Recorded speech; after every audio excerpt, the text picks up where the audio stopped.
Alrighty everybody, and welcome back to the channel. Today I'm going to be covering a little bit on the Mauler heroes, and this is a little bit different than the videos I've put out in the past for you guys.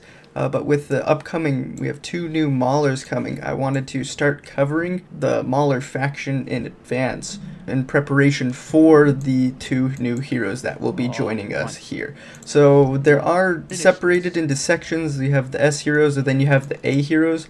Today I'm just going to be focusing solely on the S heroes in the Mauler faction. I have prepared a little spreadsheet that's just going to be a breakdown, and it's going to showcase some of my additional thoughts as I have gone and talked about some of these heroes. So bear with me as I'm going to swap back and forth between here and this guidebook that I am making, and so that'll help to explain things a little bit as I'm going. Let's go ahead and begin. So we're starting off with Brutus, which is one of our warrior heroes. Very interesting because there aren't too many warrior heroes in the game that are, I guess, fairly viable. In my opinion. Born is one, so yeah, anyways, Brutus is one of them, and so he has some very interesting things in his skill, where his ult actually has a very low cooldown. It's just a matter of getting the energy needed for it. And so I'll go ahead and pull this up. Instead of reading through all of this, I'm just going to give you what the layman's terms are, and I'm also going to be checking on the character stats here for them. So I will go ahead and break this down into faction. We're going to remove everybody except for the Maulers, and then since we're also just doing the S heroes, I'm going to just remove them and leave it like this. For the most part, as most of y'all have not seen this, the rivalry stats aren't currently implemented. The other stats are only partially implemented, where there are debuff, focus, and resilience isn't granted to any characters in their base stats. The same thing for the crit damage defense, where it's just innately everybody has a base of 150 for that, and then it coincides with the enemy's crit damage boost. Is basically they cancel each other out, and then that's how you get an increase crit percentage. So Brutus of the Mauler faction, values that are yellow, red are going to be lower than average. Here you can see what the average is based on, and then this is including all of the types of heroes as well. So Brutus falls flat right smack dab, as you know, pretty close to the average for his attack is a little bit below average. You know, that makes sense. He is a warrior. He isn't more a damage focused class, but he does have very good physical defense and magic defense. So that's very good to see from him. For any of these other values, anything that is in these categories have been marked, has a stat in it. All of the other types of categories are class categories in which they are unmarked, that there isn't an innate bonus to it. So Brutus does get a bonus to vitality, which increases his self-healing.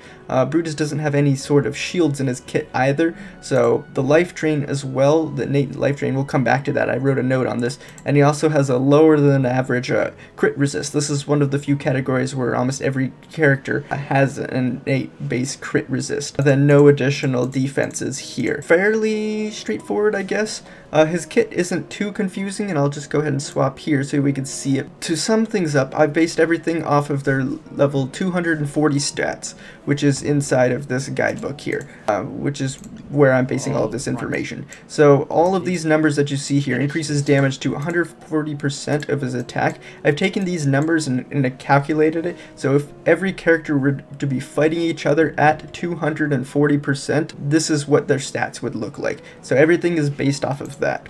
So going into that, he's basically going to be doing 269k damage per second on his ultimate, which does taunt people, and it is 4 seconds as well, so that is pretty good here. If we go ahead and crunch this number, which I forgot to do this before we started, but 269,000 times 4 is basically going to be 1 million damage over 4 seconds. So it's a pretty hefty number, considering if we go back and look here, most of these characters only have 2 million health on average. So him doing 1 million health, you know, that's almost a half of most of these types of characters' health. Sometimes they'll have more, sometimes they'll have less. So if he can get to the back line, which is one of his issues, but against groups of enemies, it's really good, and he's also unaffected, so that helps him to be immune to control effect. In total, he gets additional bonuses. Which one was it? This, he also gains unaffected, and then he also gains an additional second on that. So in total, he gains 10 seconds of being unaffected, and then when he dies for the first time, he becomes immune to all damage for 5 seconds, which is again increased by an additional second here. So he basically has 6 seconds of immune to damage, and then he has 10 seconds of unaffected. So that makes him very, very useful in certain instances where you're going to be receiving a whole lot of damage, and which is why he's able to push above power, just because if anybody else was to get hit by the incoming damage that's getting received, he'll be able to survive and just take all of those hits. He also gets the taunt, which is helpful for focusing all of the damage on him.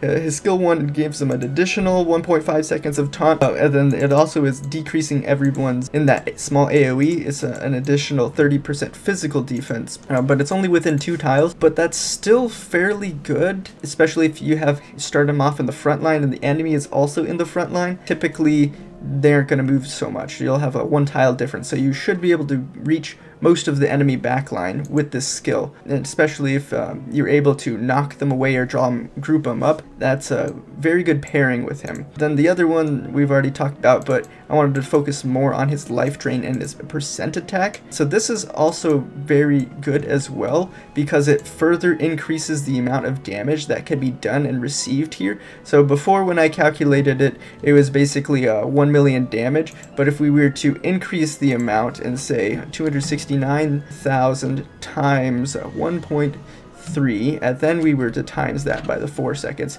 that's 1.4 million. So that damage increase went up by about 300,000.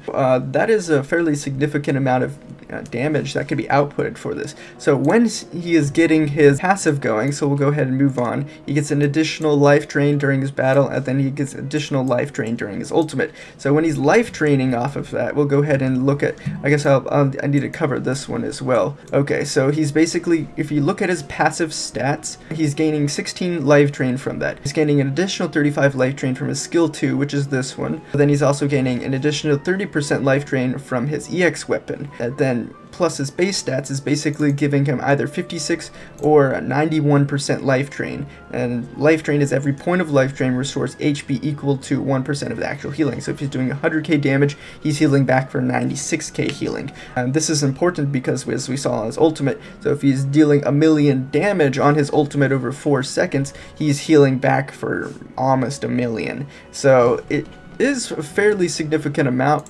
especially considering, you know, 1 million of that, or if we do 1.3 million if he has the attack bonus going, that's, you know, 50-60% of his HP going here. So that's a fairly amount of good sustain. But where he really shines is once he gets this cleaving strikes, his EX weapon, up, and he gets this level 3, which removes the cooldown limit for the skill, which is basically every time he takes the 10 physical damage from surrounding enemies, he does damage back to them. So I'm just going to look at the max amount. So it's going to be 260% damage plus 12% of the target's max HP. So this is really good. Again, if you're pushing content that's above you, you know, they're going to have more HP. But it does have a cap at 780% of his total damage. So if we go and look at that, I calculated it in here, it's basically going to be 1.497k%, but then that isn't including his base attack increase. So if we pull that up and then times that by the 30%, it's basically 2 million damage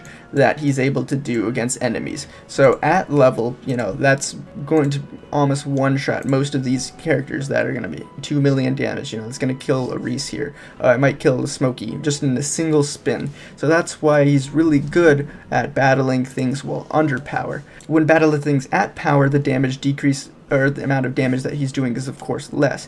The other biggest downside to his EX is that it is limited only to physical attacks. There's an additional cap, so it can only be triggered once every 5 seconds, but once you reach that level 3 bonus, the cooldown limit is reduced.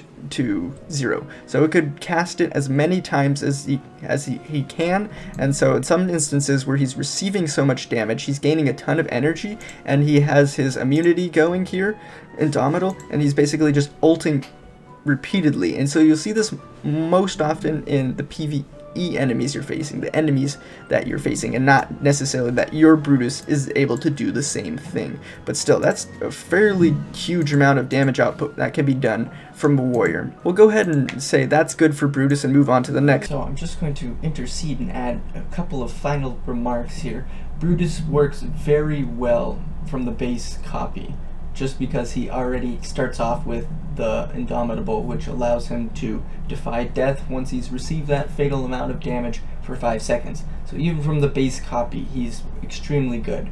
However, for the later content, you really need that additional second, as well as all of the self-healing effects, else he lasts the 6 seconds and then he crumples like a tin can. So even then, most of the time you're going to be doing content which is harder, and so for him to be still relevant for that type of content, he needs the higher investments. If most likely that's going to be at least EX10 would probably be a good bare minimum for him, just so he gets that reduction of the physical damage off. And yeah, hope that was helpful for you guys.